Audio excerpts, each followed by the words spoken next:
አነጋገርህን ከፍ አድርግ ማለት ከፍ አጮህ ምናምን ሳይሆን በቃ በልክ አድርገው። ይህንን ባህሪ ካገኘን በጣም ምርጥ ነው ማለት ነው። ለሰው የምናስብ ከሆነ ለሰው ጥሩ አስተሳሰብ እናስብ ከሆነ ባየነው ነገር ሊሆን ይችላል፣ ወይም ደግሞ በምንሰማው ነገር ሊሆን ይችላል። ያን ነገር ደግሞ የማይፈልገው ከሆነ ደግሞ ወንጀሉን የመጨረሻውን አድርግለት። ታላቅ ነብዩ ናቸው። ገና ቀድሚያቸው ነው የተወለድኩት። አሰላሙ አለይኩም ወራህመቱላሂ ወበረካቱ። እንዴት ናችሁ? ሰላም ናችሁ ወይ? አልሐምዱሊላህ። እኔ ደግሞ ደህና ነኝ። አልሐምዱሊላህ ደህና ነኝ፣ በጣም ደህና ነኝ አልሐምዱሊላህ። እና ዛሬ በአዲስ ቪዲዮ መጥቻለሁ እና ቻናሌን ሰብስክራይብ፣ ሼር፣ ሰብስክራይብ ነው የሚባለው፣ ላይክ፣ ሼር፣ ሰብስክራይብ በማድረግ ቪዲዮን ጀምሩልኝ። አመሰግናለሁ። እና የዛሬን ቪዲዮ ደግሞ አዎንታዊ አስተሳሰባችን ምን አይነት ነው ምናምን ማለት ዛሬ በዚህ ቪዲዮ ነው የመጣሁት። ኖርማል ቪዲዮ ለመቅረጽ ነው የመጣሁት። ማለት ለሰው ያለን አመለካከት ምን አይነት ነው፣ ለሰው ያለን አመለካከት በሳል ንግግሮችን ምናምን በአንዳንድ ጥቅሶችን ምናምን እነግራችኋለሁ። ከዛ ከተማራችሁበት ደግሞ መጨረሻ ላይ በኮሜንት ታሳውቁኛላችሁ ማለት ነው። እና ይህንን ይመስላል ጅማሬውና ከዛ አዎንታዊ ሀሳቤና በሳል ንግግሮች ይላል። ያው እኛ የምናደርጋቸው ነገር ስለሆነ እስቲ ምናልባት ይህንን ባህሪ ካገኘን በጣም ምርጥ ነው ማለት ነው። ለሰው የምናስብ ከሆነ ለሰው ጥሩ አስተሳሰብ እናስብ ከሆነ ምናምንና እና በሳል ንግግር ይኖረናል ማለት ነው። ባየነው ነገር ሊሆን ይችላል፣ ወይም ደግሞ በምንሰማው ነገር ሊሆን ይችላል። ይህንን እንትን እንላለን። እስቲ አሁን ልንገራችሁ። ሙስሊምና ሀዲል ይላል ማለት አንድ መጽሐፍ ነው።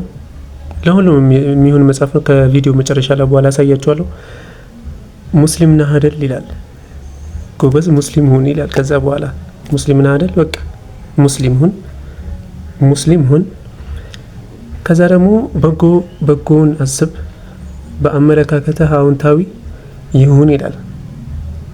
ሙስሊም የሆነ ሰው በአስተሳሰቡ ወይም ደግሞ በአመለካከቱ አዎንታዊ ሊሆን ነው ማለት ነው። አዎንታዊ ይሆናል። ከዛ አነጋገርህን ደግሞ ከፍ አድርግ። አነጋገርህን ከፍ አድርግ ማለት ከፍ አጮህ ምናምን ሳይሆን በቃ በልክ አድርገው። ዝቅም አይበል፣ በልክ አድርገው።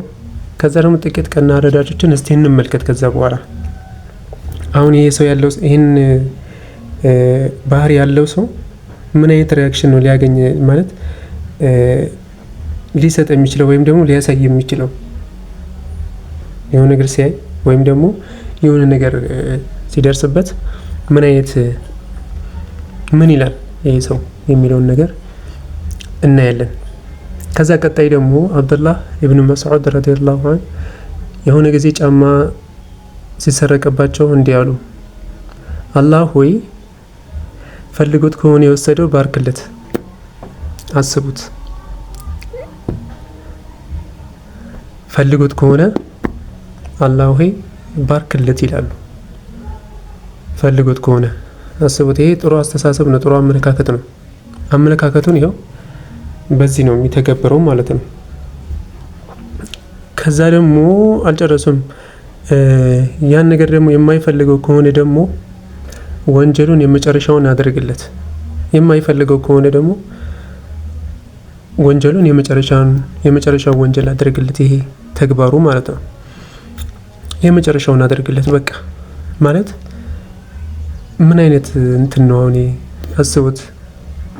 ትልቅ ጥሩ አመለካከት በሳል ንግግር መሆኑን በዚህ ይነገረናል ማለት ነው። ሙስሊም የሆነ ሰው እናም ደግሞ ይሄ ደግሞ ሊያደርገው የሚችለው ደግሞ ሙስሊም የሆነ ሰው ከዛም ደግሞ በጎውን የሚያስብ ሰው አመለካከቱ ጥሩ የሆነ ሰው ይህንን ሊያደርግ ይችላል አይደል? ቀጣይ ደግሞ ማህተመ ጋንዲ ይላል። ማህተመ ጋንዲ ባቡር ለመያዝ ሲሮጡ አንድ ጫማ ወለቀባቸውና ባቡር ውስጥ ገቡ። ባቡር ውስጥ ገብተው ያገኙት አንዱን ጫማቸው ብቻ ነው። አንዱ ጫማ ውጭ ላይ ነበር የተው። ከዛ ደግሞ የቀረውን ጫማ ደግሞ ወረወሩት።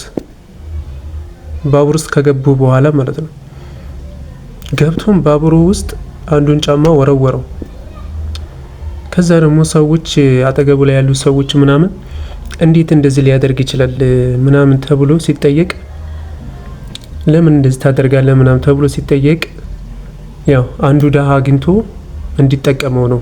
ምናልባት አግኝቶ የሆነ ሰው ሊያስረው ይችላል ወይም ደግሞ ሊጠቀመው ይችላል ብቻ እና ይህንን አስቦ መልካም ንግግር ተናግሮ ጥሩ ሳቢ ነው። አሁን ለሰው ያለህን አመለካከት እና ደግሞ በጎውን ማሰብ በዚህ እንማራለን ማለት ነው። ቀጣይ ደግሞ በጣም የገረመኝ ነገር ምንድን ነው? ሰዎች የአላህን መልእክተኛ ሰለላሁ ዐለይሂ ወሰለም አጎት የሆኑትን አባስ ኢብኑ አብዱል ሙጠሊብ አስቡት። ለአባስ ኢብኑ አብዱል ሙጠሊብ ጠየቁት። ከዛ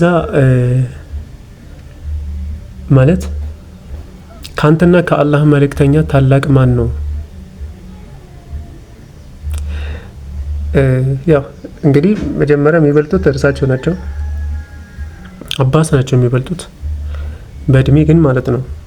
በእድሜ ቀድሞ የተወለዱት ራሳቸው ናቸው። ግን የእርሳቸው መልስ ደግሞ ልንገራችሁ። እንደዛ ተብሎ በተጠየቁ ጊዜ ታላቅ ማን ነው ምናምን ተብለው ሲጠየቁ ያው ብለው ጠየቋቸው። ታላቅ ነብዩ ናቸው። ገና ቀድሚያቸው ነው የተወለድኩት። አስባችሁታል? ታላቅ ነብዩ ናቸው፣ ግን ቀድሚያቸው የተወለድኩት እኔ ነኝ በማለት ተነገሩ። ጭንቅላት አየካረል የሚገርም ጭንቅላት። ይሄ ነው ጥሩ አስተሳሰብ፣ በጎ አስተሳሰብ እና ደግሞ ጥሩ የሆነ አመለካከት፣ ለሰውን ያለን አመለካከት ይሄ ነው የሚያሳየው ማለት ነው። እንግዲህ ጥሩ አመለካከት ያለው አሪፍ በጎውን የሚያስብ ሰው ይሄ ነው ሊያደርግ የሚችለው አይደል እንዴ? ወደ ሪያክት ሲያደርግ እንዴት ነው? ይሄ ነው ተግባር ላይ ሲያውለው ይሄ ነው በቃ ማለት ነው። እና ይሄ ነበር የዛሬው ቪዲዮ። ይሄን ይመስላል። እና ደግሞ መጽሐፉን ላሳያችሁ በስተ መጨረሻ ካሜራዬ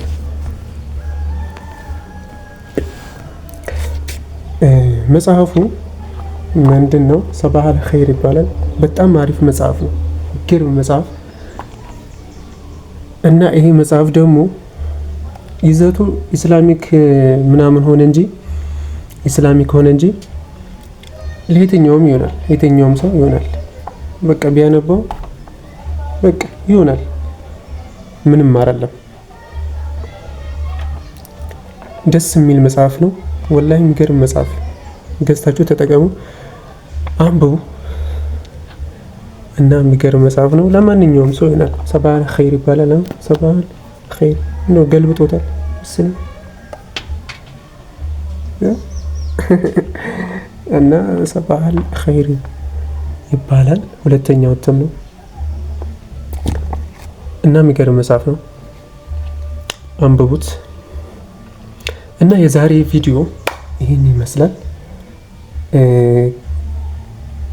ሀሳብ አስተያየታችሁ ምናምን ካለ ደግሞ ኮሜንት ላይ አሳውቁኝ። የዛሬ ቪዲዮ ደግሞ ይህን ይመስላል። በቃ አላብዛባችሁ። ላይክ፣ ሼር፣ ሰብስክራይብ በማድረግ ተባበሩኝ። አመሰግናለሁ። ቻው